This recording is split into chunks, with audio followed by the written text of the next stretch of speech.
Like करें, share करो और सब्सक्राइब करें। Thank you. हाशिम,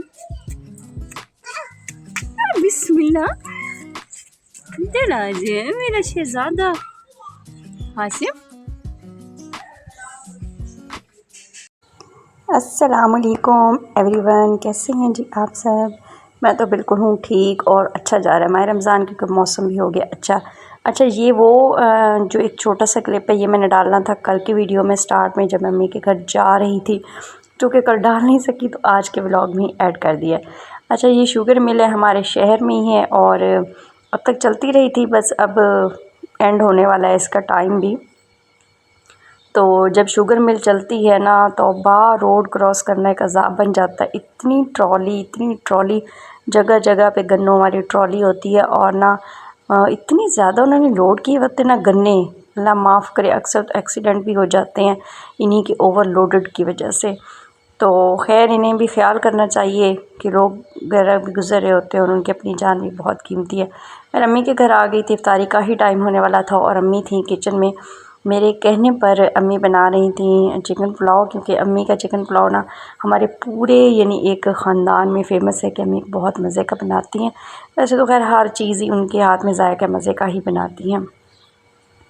बस अब भाभी भी साथ तैयारियों में लगी हुई थी। उन्होंने दही बल्ले बना के रखे हुए थे, मिक्सचर पकौड़ा का बना के रखा हुआ था और दूध बना के रखा हुआ था। अम्मी फ्रूट्स काट रही थी और ये समोसे थे, अभी फ्राई होने थे, तो मैंने कहा मैं कर देती हूँ, आप ना टेबल पे सारा कुछ अरेंज कर लें, क्योंकि अम्मी ने ना न्याज भी देनी होती है। तो मैंने कहा जाके जो कि टाइम पे सब कुछ हो जाए। अच्छा जी, ये अब पुलाव था और ना ये भी अम्मी ने कहा था कि पहले न्याज के लिए प्लेट में डाल दें, क्योंकि अभी इफ्तारी का टाइम थोड़ा सा ही रह गया था, होने वाला ही था। तो मैं फ्राई कर रही थी और महर भी मेरे पास ही बैठ गए थे कि ना महर को भी रोज़ा ही था कि ना ये जल्दी से फ्राई कर लें ताकि हम फिर माँ बेटा ना बरामदे में चले जाएं। अच्छा, बरामदे में अब मेरी पूरी फैमिली यानी मेका बैठा हुआ था, तो दूध भी बना हुआ था, जामी शीनी थी, पकोड़े थे, समोसे थे, दही बल्ले थे, फ्रूट्स थे। तो इस सारी चीज़ें ना टेबल पे रख दी हुई थी। और हाशिम साहब, ये छोटा सा मेरा भतीजा है जो कि मैंने कल के व्लॉग में भी बताया, तो ये खड़ा हुआ था। मेहर भाई जा रहे थे कि ना अजान की आवाज़ सुना हो या सायरन की कि ना हो, तो फिर हम इफ्तारी करें। और मैं हाशिम का दिल कर रहा था कि मैं भी बाहर चला जाऊँ ना सेहन में। हम इसे जाने नहीं देते सेहन में, क्योंकि ये कच्ची जगह ढूंढ के ना उधर ही बैठ जाता है और खेलना शुरू हो जाता है ना। तो बस अब अल्हम्दुलिल्लाह हम माँ बेटे इकट्ठे बैठ के इफ्तारी कर रहे थे और बरामदे में अम्मी थी, भाई भाभी थे और बच्चे थे, तो सभी अपनी इफ्तारी कर रहे थे। अल्हम्दुलिल्लाह हमने रोज़ा इफ्तार कर लिया था। ये जो व्लॉग है मेरे मेके से लेके मेरे घर तक का व्लॉग है, यानी इसके बाद फिर हमने मगरिब की नमाज़ अदा की, मेरे भाई ने, मेहर ने, उसके बाद मेरी भतीजियों ने। हैं तो छोटी छोटी, लेकिन इन्हें एक आदत डाल रहे हैं किस तरह से नमाज़ पढ़ते हैं और इस तरह इसके बाद दुआ मांगी जाती है। तो ये हमें देख कर भी पढ़ती हैं और हम इन्हें बताते भी हैं। उसके बाद जी मैं आ गई थी अपने घर में, रात को ही हम आ गए थे, तो वो व्लॉग शूट नहीं कर सकी। ये है अब सहरी का टाइम, मेहर और मैं बैठे हुए हैं और जी मैंने सहरी बना ली थी। जैसा कि मैंने आपको पहले भी बताया है ना कि हम सहरी में शौक़ से खाते हैं पराठे। उसके बाद मेहर के लिए है मिल्क शेक और मेरे लिए है जी चाय। बस सहरी कर लेंगे अल्हम्दुलिल्लाह। उसके बाद जैसे कि होता है नमाज़ पढ़ते हैं, नमाज़ पढ़ने के बाद थोड़ा समय लेट जाती हूँ। नींद कभी आ जाती है और कभी बिल्कुल नहीं आती, करवटें बदल बदल के तो उठ जाती हूँ। बस अब मेरी हेल्पर आ गई थी और सफाई ज़ोरों शोर से शुरू हो गई थी।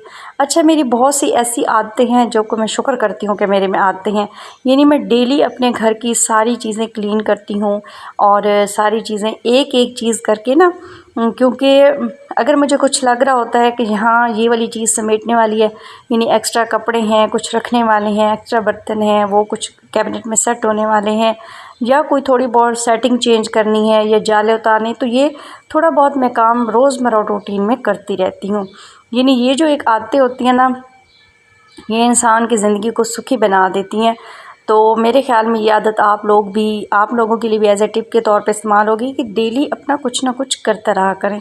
अच्छा, उसके बाद चूँकि रोज़ा होता है शाम में, तो शाम को इफ्तारी के टाइम ना मुझे बहुत वीकनेस सी फ़ील हो रही होती है, तो तब मैं खाना नहीं बनाती हूँ। मैं ना सुबह के टाइम ही बनाकर सालन रख देती हूँ और आटा वगैरह भी गूँध देती हूँ। यानी जो मोटे मोटे यानी मुश्किल काम होते हुए कर देती हूँ। अच्छा, एक और मेरी आदत है कि ना, ज़रूरी नहीं है कि मैं कहूँगी जी अब मुझे एट अ टाइम ये ला के दें, वो ला के दें। यानी मेरी अम्मी ने मुझे यही सिखाया हुआ है कि जो चीज़ घर में हो ना, तो आप उसी से कुकिंग कर लिया करें। यानी ऐसे ऑर्डर करना और शौहर के पास देखें ना, बजट में रह के चलना होता है। तो इसलिए ना, अगर थोड़े से मटर मेरे पास आज पड़े हुए थे, तो आलू तो हैं ही हैं, क्योंकि पकौड़े बनते हैं तो आलू तो मस्ट आते हैं ना। तो आज मैंने सोचा आलू मटर बना लेती हूँ। ज़रूरी नहीं है कि तंग किया जाए शौहर को कि नहीं ये ला दें, वो ला दें।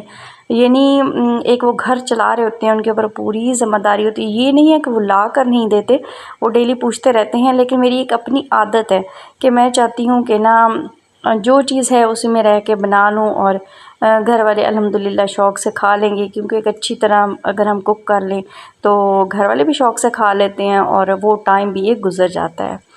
तो उसके बाद फिर मैंने आटा गूँध के, यही था कि आटा गूँध के भी रख दूँ, ताकि शाम में जो चीज़ें मैंने फ्राई करनी होंगी वो कर लूँगी। तो उम्मीद करती हूँ कि आपको मेरा मेके से लेके घर तक का व्लॉग बहुत अच्छा लगेगा। अच्छा लगा करे तो लाइक, शेयर और सब्सक्राइब कर दिया करें, ताकि हम भी मोटिवेट रहें और आपको भी ये वीडियोस देखने के लिए आइंदा जितने भी मेरे व्लॉग्स हैं वक्तन फ़वक्तन आपको मिलते रहें। बस अब मेरा आलू मटर का सालन बनकर हो चुका था तैयार, तो मैं इसके ठंडे होने का वेट कर रही थी, फिर इसको फ्रिज में रख दूँगी। अब मुझे आप भी दें इजाज़त। अल्लाह हाफ़िज़।